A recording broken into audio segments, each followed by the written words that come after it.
legendary bell. Uh-oh. It's time to start the podcast. This is Pop-Up Podcast.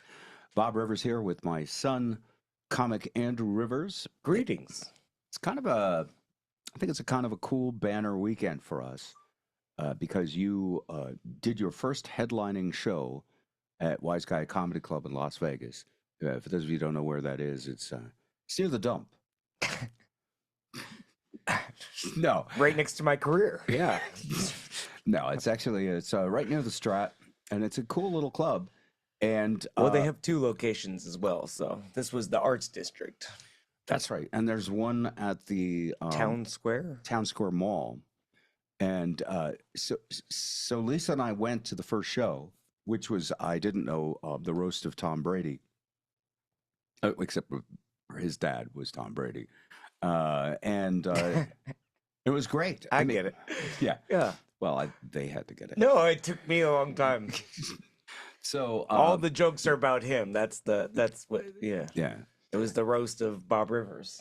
But I loved it. I used to get my feelings hurt, and not anymore. I mean, Well, you get the best lines in the show, so. Well, thank you. And most of the stuff that he says is pretty accurate. Yeah. I was curious of your reaction to it, and do you feel misrepresented? Do you feel like, Well, all right. I don't want to give up too much because this is part of your set now, right? Sure. I mean, it's, Yeah. no one's going to come to the show and be like, I heard 3 minutes about this on a podcast. I'm spoiled. The part that you got wrong, and it's very human of you. There are so many details that you use the actual real life details on me, and they're funny because I do try to be funny. By the way, that's how I'm coping with cancer. That's how I've been coping with. It's inspirational. That's how I've been coping with your mother. 42 years. There she is. Oh, shit. There's a picture. She didn't hear that. No. You know what? If she could watch the roast of Tom Brady, there's nothing I could do to her. She's been in a giggling mood all weekend. Okay. So behind the scenes, we moved here to Las Vegas a couple of years ago so that it would be easier to visit and see our offspring, so that we could not pay a lot of taxes. And also, we'd never lived in an area known for its sunshine and dryness. And it has worked out pretty well. And what started to happen is Andrew kept coming to visit.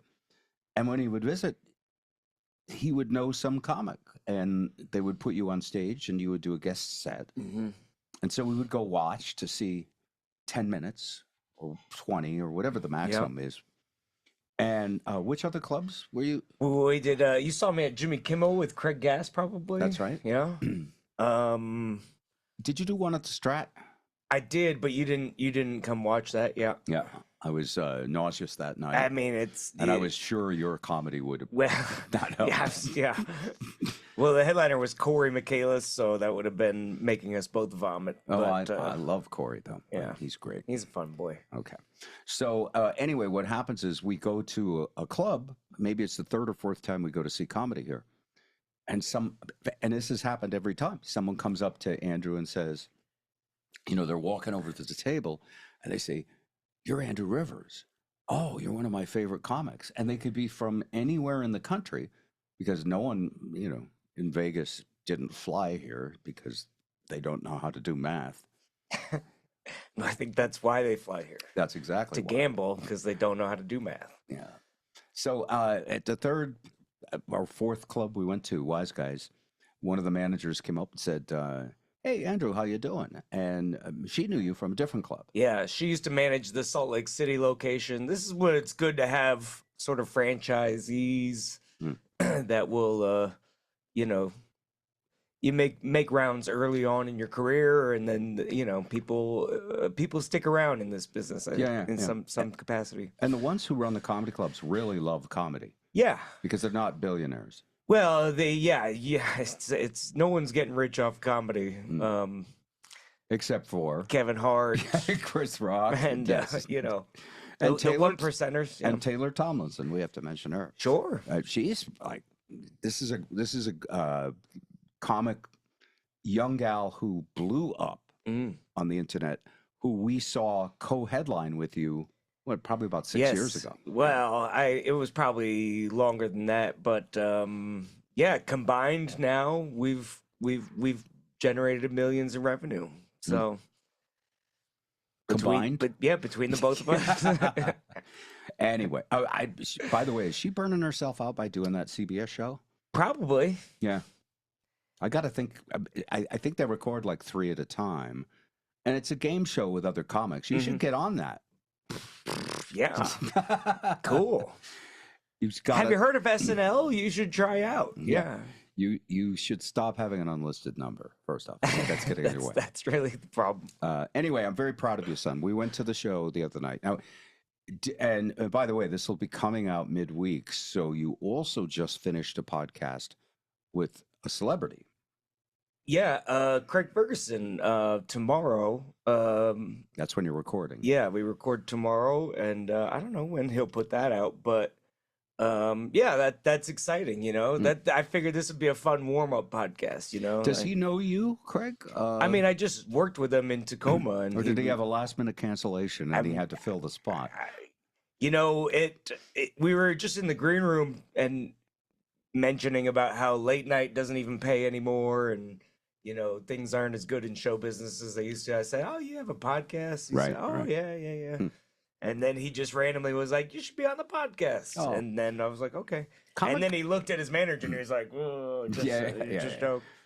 Comics are generally very nice to each other. Is that a true statement? Sure. I think you have a kindred spirit, or you know, you belong to a community because you have shared experiences. And like radio boot camp for you, like wherever you go in the world, if you run into a comedian, you have a shared set of experiences, and you speak the same language almost. Yes, it's like going on a you know, you're on this voyage, you're on a spaceship. You're on this hike where frequently you don't know anybody.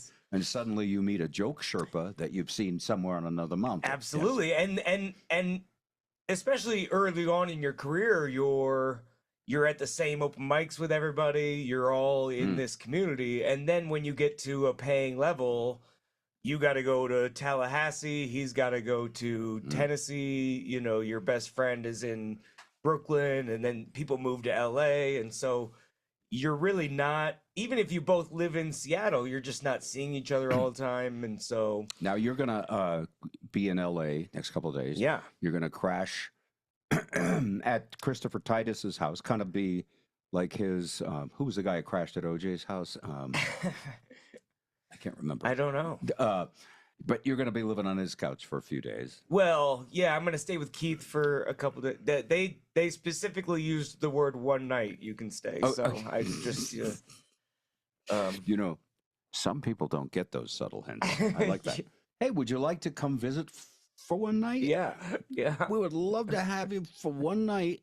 And while you're here, about 2 hours that we talk to each other. Then you could go on your computer. You have a computer. Why is there a checkout slip under my door in the morning? That seems weird.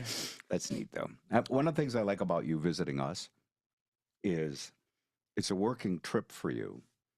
And so we don't have to entertain you kind of all the time. And you're having fun. Well, I wouldn't want you to entertain me the whole time. Increasingly, audiences agree. But I get a lot of requests for the podcast to come back, so I'm glad I finally bullied you into it. Oh, you didn't have to. It was my idea, but for about 4 or 5 months there, my chemo symptoms. Yeah. And by the way, I'm not complaining. I never complain about anything I've had. By the way, can I give you your props? Like for an old guy with a Facebook account, you didn't share pictures. You didn't complain. Just even with cancer, you've set an unrealistic standard for me to live up to. Good. So. I hope to continue doing that. What it is look, at this age, most people have a health issue, and you can sit and talk about it. And humanity, civilization, and specifically our tiny corner in it, the divided states of America, we have the worst food, the worst diet. It's almost as if big medicine got together with big food and said, I'll tell you what, big food, you make stuff that gives people chronic conditions but doesn't quite kill them. And that will be good for us because in their final 2 or 3 decades, we're going to make mint. Shall we shake on it? Just a guess. Yeah, this has been a reenactment. A reenactment of the Big Food, Big Pharma Summit. What do you think about the world these days? You're almost 40 years old, and I apologize. We're leaving you a really shitty world. I think I mean I kind of joked about this, but I think things have just generally been the same. I just think we have access to the information of all the awful things going on in the world. So, you can watch a war on TikTok now and it feels more real. And that's why young people are sort of radicalized because they're seeing all this stuff going on and it's awful and they don't know how to make any changes because the power structure prevents that. Yeah. And so Great observation, by the way. And I have been, I don't want to say thrilled or happy, but I have been, it has given me hope that young people are finally protesting something, having their own voice, going against, in our case, it was Richard Nixon with the war in Vietnam. They're going against what the power structures are doing, the military industrial complex. I know you do some reading. It's probably too deep for your audiences, but let's throw it out there. hey, A huge part of our economy, about 1/6 of it, is based on building weapons, yeah, killing people. it's a having little silly army. where they're like, you know, I mean, the war for Israel is, this big, like Biden's getting in trouble because of it, and it's not something he can necessarily control. But then we're selling them the weapons. Yeah. But now we're saying, well, we're not going to give you the weapons if you're going to use them to blow people up, and it's kind of like, well, what do you think weapons are for? Yeah, we're in the weapons business, Well, it's all about perception, and and I think the protests are having an impact for sure. But the protests also cause us to ask other deeper questions, because we've always had an issue with anti-Semitism, which of course was at its worst during World War II, and the horrific atrocities of Hitler. And now there's still some there's some anti-anything. There's some anti. There's some anti 40-year-olds with long hair out there. And so what's going on with this? I wish people would protest at my show. That would increase my numbers. Yeah. So what's going on with this is, Israel was attacked viciously, had a right to go back and defend themselves. If you think that war rights are like right. No, I mean when we got attacked, we didn't just go bomb another country and murder a bunch of civilians and stay over there for 20 years. I mean, we would never do something like that. No, we would send them the weapons to fight each other. Yes. That's a much more humane way to do it. But that's it. That's what I see. That's what we do now. We are we are one side in two proxy wars in the world. And one of them is so bad that they're using the genocide word. Yeah. And the other one is, Russia versus the U.S. That's as old as Elvis Presley and Frank Sinatra. And as far as, that's a hit record that plays. So I'm generally down on it all, by the way. And I don't pay too much attention to the news because to me, and I know I'm going to sound like a conspiracy nut, it's all pretty much propaganda. Well, yeah. And in our country, USA, the propaganda has to tell us that we're the good guys. Yeah. The difference between war now and war when I was a youngster, we used to take our graduating high school students and send them to get shot and killed. Turned out that didn't play well. So now we just send the weapons to other people's high school graduates. Well, and we watch it on TikTok and go, well, this is horrible. Yeah. Oh, look. Yeah. An elephant pooped on a child at the zoo. Holy cow. We're on the same algorithm, I think. Yeah, we are. Yeah. But that's the world. It's and it's weird to get the dichotomy between what you can see on your news feed is interesting too. And that's again going back to the propaganda thing. It's like, well, who's controlling TikTok and who's deciding what they get to show you, you know? Because if it's this, there's a lot of debate about it. Oh, if it's somebody with their thumb on the scale, you know, in China, TikTok is all math problems and they're solving, And they're teaching their children. They're educating their children with TikTok. But you can't, in China, you can't see alligators eating house cats. You can't see that now in China. are they better are they or are they worse? censoring that out in Yes, China? yes. Now, yeah, so there's arguments to be, I mean, this is such a deep thing too, where it's like a lot of their kids are raised on memorization. So like that's been their school system, which is you know, has its own benefits, but they struggle to, I think, create or problem solve over there. So there are you know, and here in the United States, we have the have-yachts and the have-nots. That exists all over the world in every country. By the way, we think other countries are entirely different. Oh, they enslaved their people. They're for free speech. And then when you go and travel, it's like they got fast food stores, they got a job, they got a car. It's like almost the same. Yeah. And they think their government is great. Yeah. Because their government told them, oh, the U.S., you would not want to live there. Yeah. It's decrepit. It's immoral. It's everybody is and that's what we stuffing like about themselves it. with ice cream. So far, I haven't totally factual. Where do we get to the bad part? I don't know. I know there was some fake news in there. I don't know what it is. So anyway, congratulations on your first Vegas headline. As a parent, to watch all these other comics first. Yeah, there's the MC. He was good, by the way. Then there was the first comic, a young local comic, who had promise. That's what I said about you 13 years ago. You had promise. And then there was a gal who, I think she was moved to Vegas. From San Francisco. And she got a little edgy in the middle of her set. It was very good. And then they said, are you ready for your headliner? And of course, mom and dad are like, yeah, no big deal. Fruit of my loins. Fruit of my loins. Yeah. And then you really got up and killed. Thank you. Yeah, it was a really good show, and because you showed up 5 minutes late, I thought that you were gonna be like, oh, he must have paid this audience. Like he must have come out and been like, my parents are coming, just laugh at everything, just give me this one. But everything went pretty well, you know, like they laughed at all the right parts and everything hit. So and then so you know, folks, then the next day, Andrew has either audio or video or both. In this case, audio of the show, and he goes over, this is how comedians work. He goes over each joke. You work all day and modify them. There's this thing called a tag where you add a tag to a joke.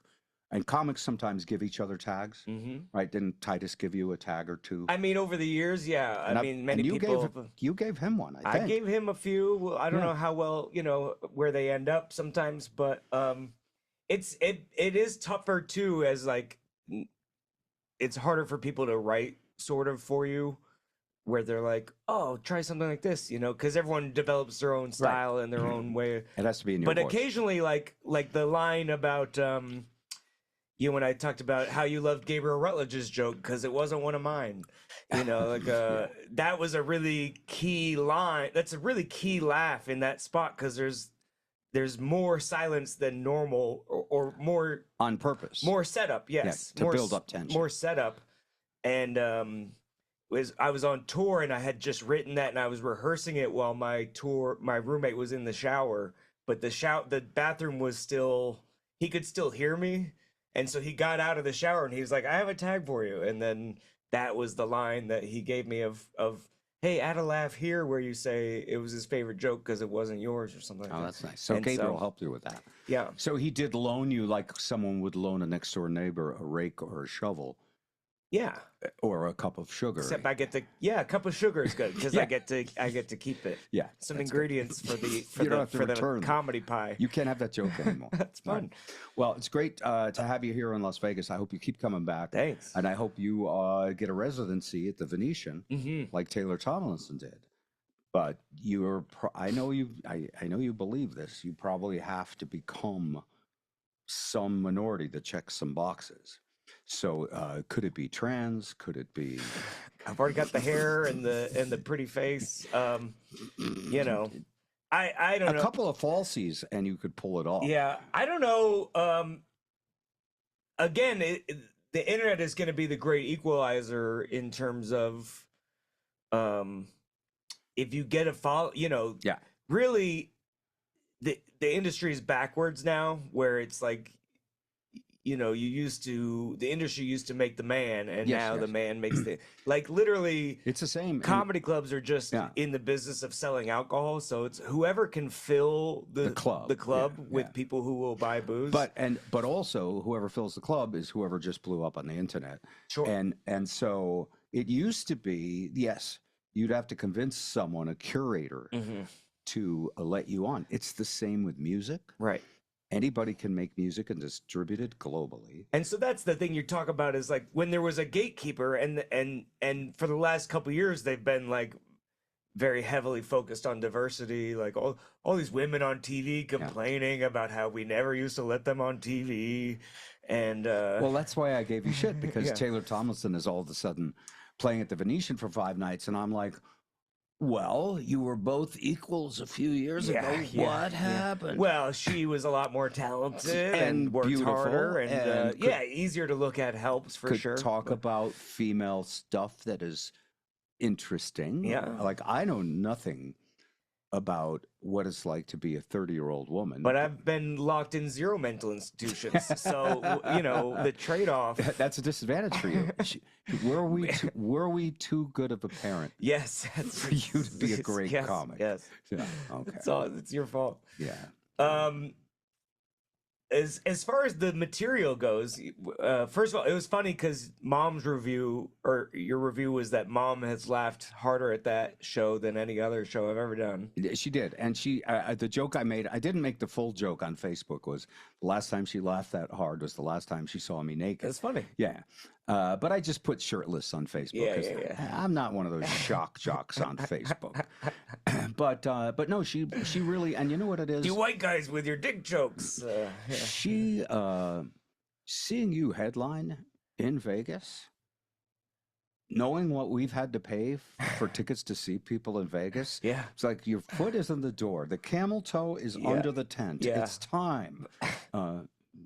Yeah, that's a little bit of a. That's about, take it. That analogy requires you to do what we talked about, which is change your sex. A lot of imagination there. Now, the last thing I want to talk about on this brief podcast. Well, is, anyway, Mom, my joke Okay. was that she laughed the most at the set because it's all about you being an idiot. So, Yes, that's true. Yeah. But she also loves Tom Brady, and she laughed at the Tom Brady. I was impressed. Yeah, I thought there was she'd lots leave of the room dirty jokes and lots of. On the 5th or 6th MFer. Yeah, she's I thought she'd be cackling. gone. Yeah, No, she's having a good time. She was totally in it.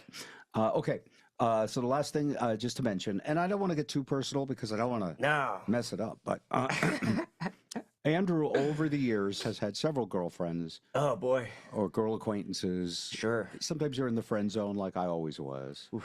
Right? We're getting into this section. Yeah. I mean, I was in a friend zone with this girl in high school, and now it's been more than 50 years. And we visit and we chat, and Mom and I went over, and her and her husband made us dinner. And I thought, And Mom still gets jealous. no, she was actually, she was like, your girlfriend. And I'm like, sure, a girl and a friend. Yeah. If that's threatening to you, every time I walk out the door, there are vaginas everywhere. Anyway, you have not, in my estimation, ever had a serious long-term girlfriend. Is that fair to say? Yeah. Yeah. All right, answer one word answers is fine. And then and by that I also believe And this is still not a serious long-term thing yet. Not yet. So No, it's a serious we're short-term just thing. blowing it. But it's lasted weeks at least. It's good. So, but also you were never a player. You were never there at the comedy clubs picking out which waitress you might be able to. I mean, I tried, but they didn't. They weren't that interested. So Oh, I thought you had higher standards. Sure. Everyone's a good person when it's not being thrown in your face. Okay. It's easy to have the moral high ground when you know No. you don't have any options. I know you better than that because you seriously, you could have caught all kinds of diseases. You'd have herpes by now if you were me. And back before I met your mother, when I was in a band, the purpose of being in a band Yeah.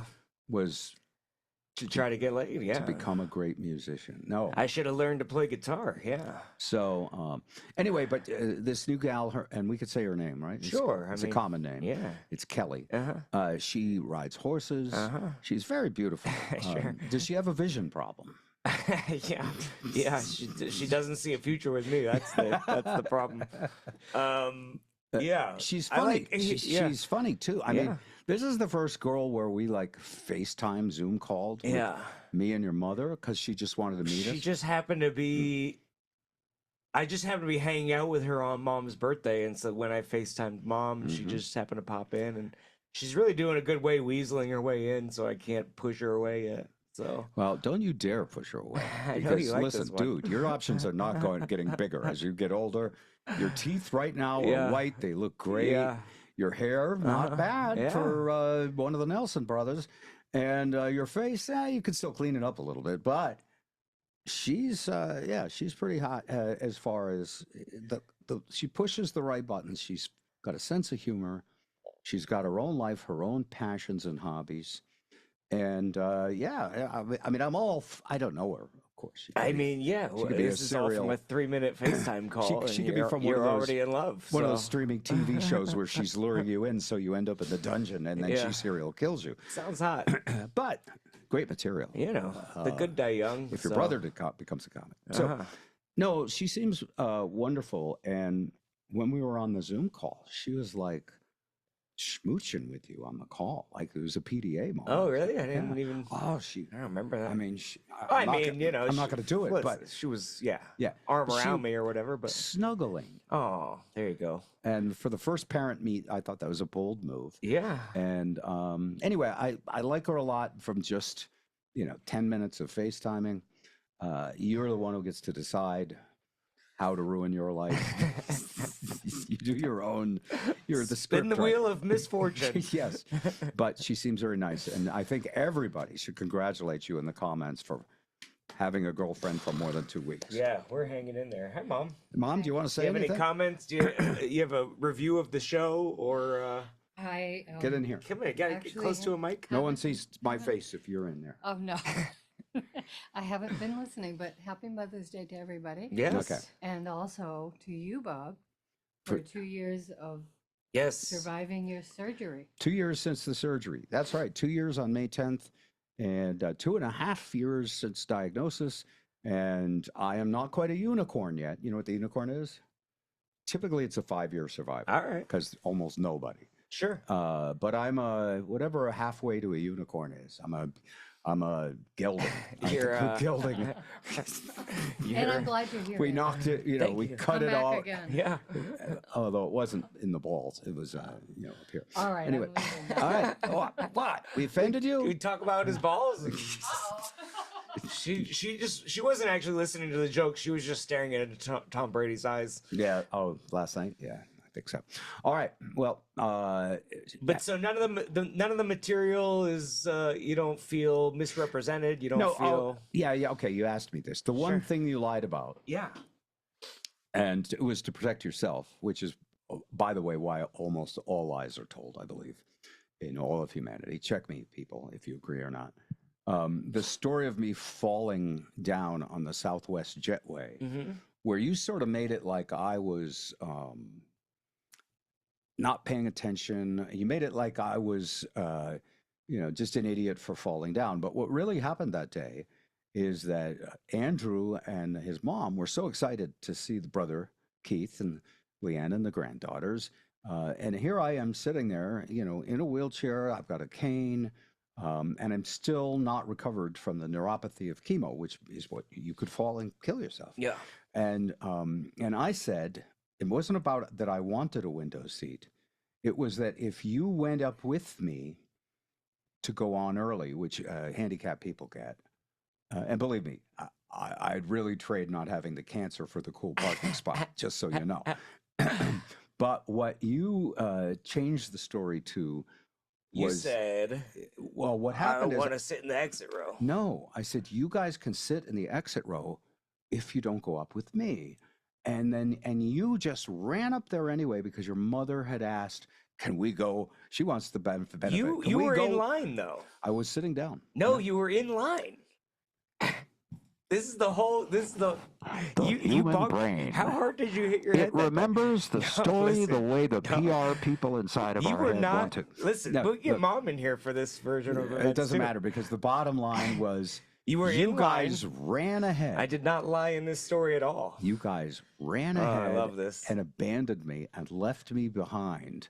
And I was trying to keep up with you Yeah. when I fell and could have killed myself. That's true. and That I was part is mad true. at you for That that. part is true. But I only stay mad for how long? About 2 hours. That's about right. Yes. And then the next day Yes. too. Yeah. No, I wasn't mad about it. In fact, I was laughing about it.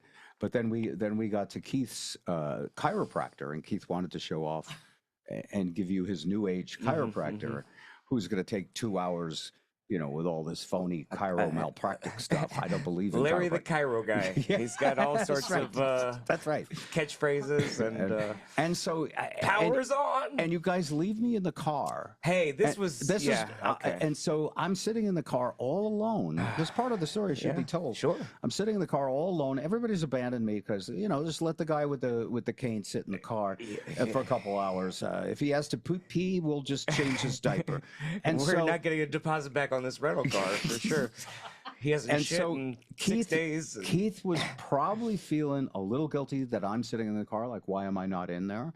And he calls me and he says, how you doing? And I said, well, I feel like a dog that's left at the casino with the window cracked in 90-degree heat while parents go to gamble.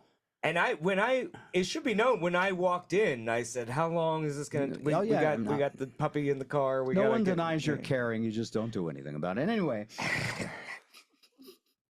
So that led to a brouhaha with me and Keith that I'm still not even sure he's over. I was over it. When he came out, I was already I was laughing because I thought the dog in the casino parking lot was a good joke. Not that I was trying to hurt his feelings.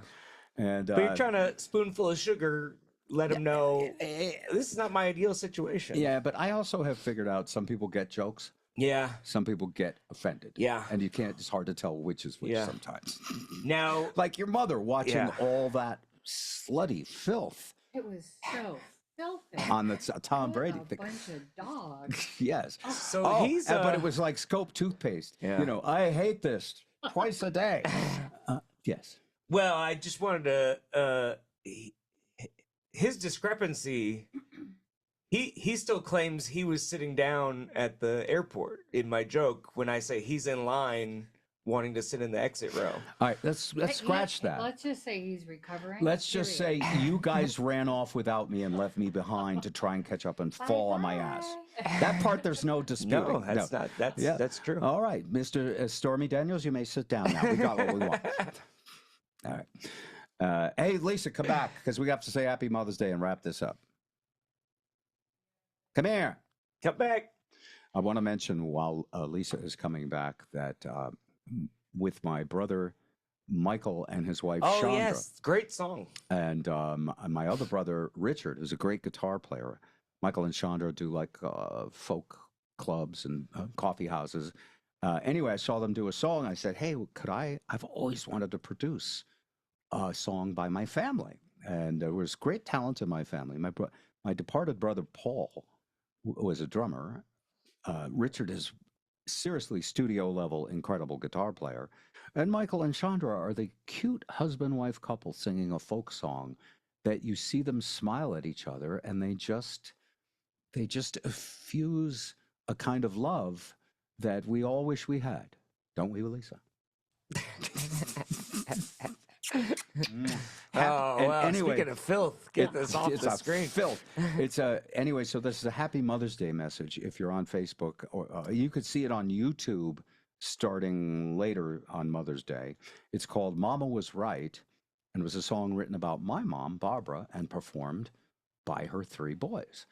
We also had a drummer from London who's like a world-class drummer who does sessions, and the bass player is my friend Ben Carlstrom, who is my co-producer and mixer of Twisted Tunes for almost 30 years. I'm So- writing a song about my mother. It's called "Mama Was a Cunt." Yeah. Now wait a minute. What are the algorithms going to? No. What are my algorithms going to do? again. Look, No, this you guy just is trashing. We have 3,000 to 5,000 halfway decent Americans who occasionally listen to what I have to say. I'm leaving the room now. Okay. Hey, kiss again. Happy Mother's Another Day. kiss. Hey, Another kiss. Proof, Yeah, just proof a- of life for the cameras.